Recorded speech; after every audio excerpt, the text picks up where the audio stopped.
Hi, Coach Lora Erickson here. I just had some things to talk about. I wanted to answer someone's Twitter question. So, yay, Michelle, I'm glad that you're here because this was your question and I want to answer it. So, hopefully you can give me feedback so I make sure I get this question answered for you. So, the topic here is what to do for long runs in the morning and what to eat per se. And I guess part of the question is how long is your long run or how long is your run that you're doing in the morning? And I'm assuming, hi Sherry, I'm assuming that it varies just depending on what you're doing for that week. So I'll kind of tell you what I do, kind of my rule of thumbs, but you can let me know if there's other questions you have.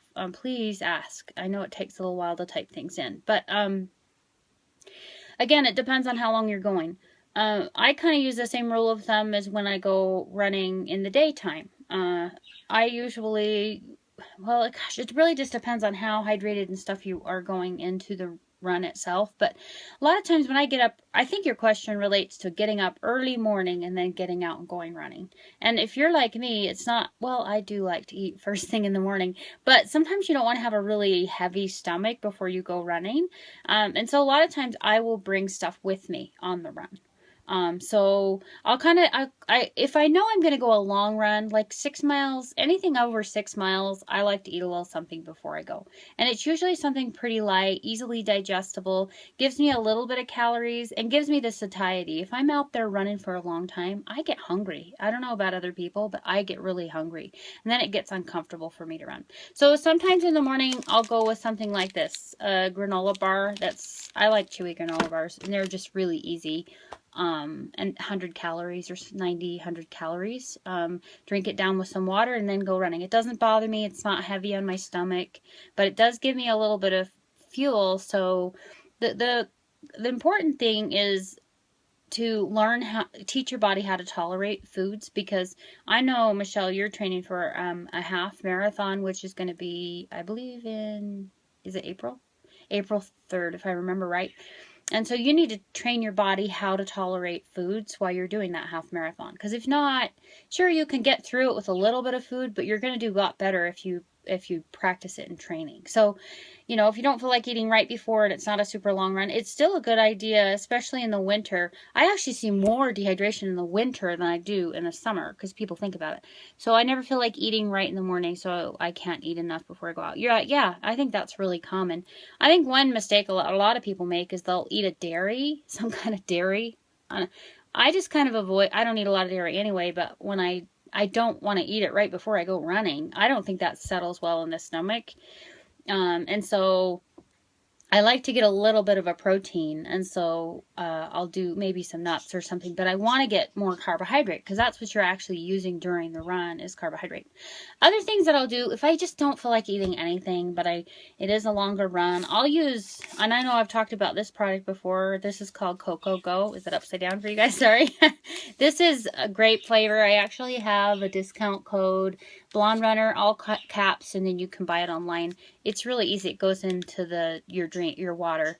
And you can take it with you, and I'll talk about portable things. So peanut butter banana sandwich is awesome. And that's really good for after, too. This particularly, I know Sherry tried it. It's awesome, isn't it? It tastes really good, and it's made with coconut. But it's not overwhelmingly coconutty. I don't know if you've had coconut water. It's actually not that tasty. Coconut milk, now that's a whole nother thing, but it's high in calories. This is a great product, and it's very light. You know, I find for running, I don't tolerate as many calories as I do riding. Of course, I have more blood volume available when I'm riding than when I'm running. So I do my rule of thumb for hydration is 1 to 3 ounces per hour of water. And then about 100 calories per hour is what I tolerate for running. So other things that I'll take with me are like these sports beans I like. Well, there's tons of products. Get what you like. But that provides, I do better with more electrolyte. I use Elite Drops in my water too. A lot of things that I will take when I go running in the morning because I don't want to eat maybe. Or I want to eat during. I use this Nathan handheld bottle. I like this one because it's bigger. you know, some of my 18, 20-mile runs, I just took this and I circled around and refilled it at the rec center close to where I'm at, and that worked really well for me. I usually don't like a lot of stuff in my hands, but I like this because it has this little zipper pouch, so I could put my Cocoa and I could put my beans and my chomps and whatever else I used, and I just put them in there. So just have that ready for yourself in the morning if you're going to go on a long, long run. Anything over, I would say, 6 miles, you need stuff. Another thing that I like to use in the winter, and this is actually made locally, it's called a hydro sleeve. And basically, it straps to your arm, and then you can drink right out of it. The only trouble is that the bladder only carries a small amount, but this is ideal for, you know, 6 to 8 mile run. I like it because I don't have to put anything in my hands. And I don't have a problem with chafing or anything because I'm using a long sleeve shirt anyway in the winter. But it keeps me from getting dehydrated. And I think recovery, I know I talked about this a lot. Recovery is really the limiter in a lot of this. If you can recover faster, you're going to be able to tolerate more. My buns are burning. I went swimming this morning. I'm sitting on a heating pad and it's burning my butt. It's too warm, but had to turn that down. Probably TMI. Anyway, another thing that I like to use, you're getting the real me here, people. The other thing I like to use, I used to use this a lot more, but I use the handheld more now, is this Ampapod waste. It's kind of a waste bottle thing. And you can actually put lots of different bottles, lots of different sizes. You can pull them off. They're kind of tricky to get back on. You don't want to lose it on the ground, so you have to pop them back in. But I've liked this a lot too, especially if you just don't want to carry anything. I use these a lot, like on Wasatch Back or any of the relay races. I'll take this kind of as a just in case, and that's nice to have too.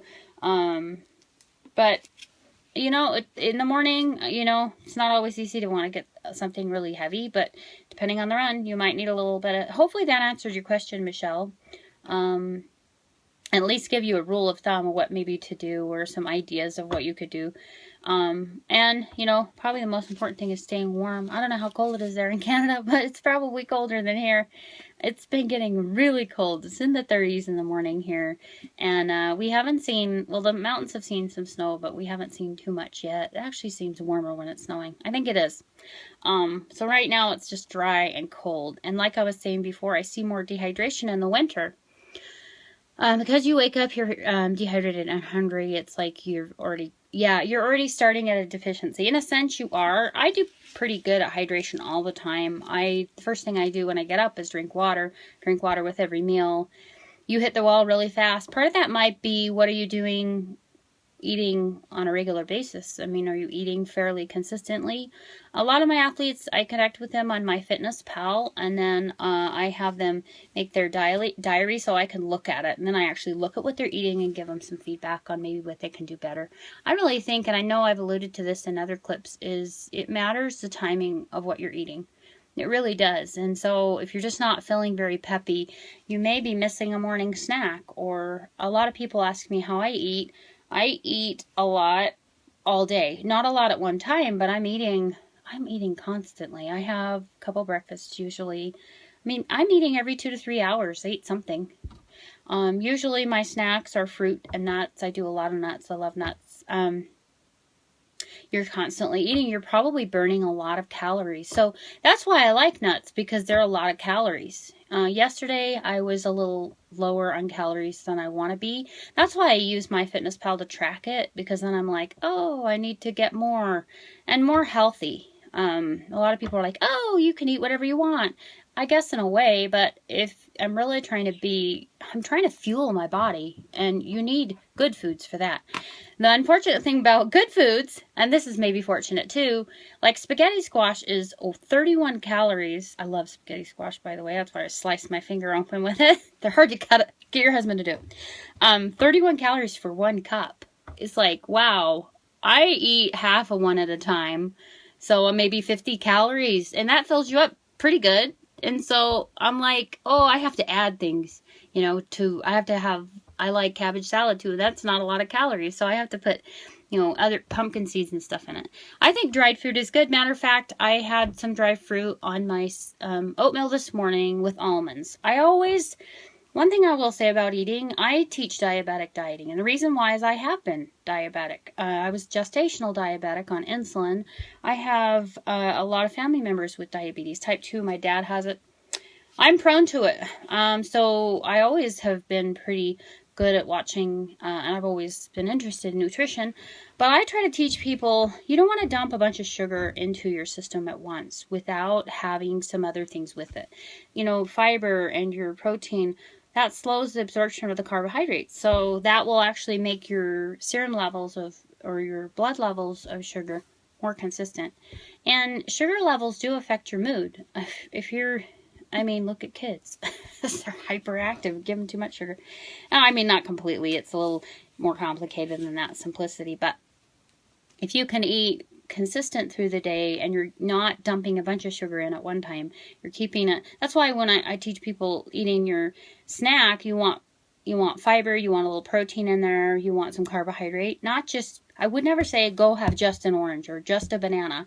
I always encourage people to have nuts with it or other things, so you're not just spiking your sugar. It's hard on your body, and you have to dump insulin and to counteract it. It's better to be more, you know, have that level out. So yeah, I definitely think the best way to really figure that out is to track it. Start, you know, you don't know where you're at or what these numbers mean to you if you're not knowing where you're at. So start recording it, and then, you know, analyze what you're doing, see what you're doing. It kind of gives you feedback on that. On MyFitnessPal, it'll tell you what your percentages are. I like that a lot. It's very simple to use. It's accessible by anyone. It's a free app.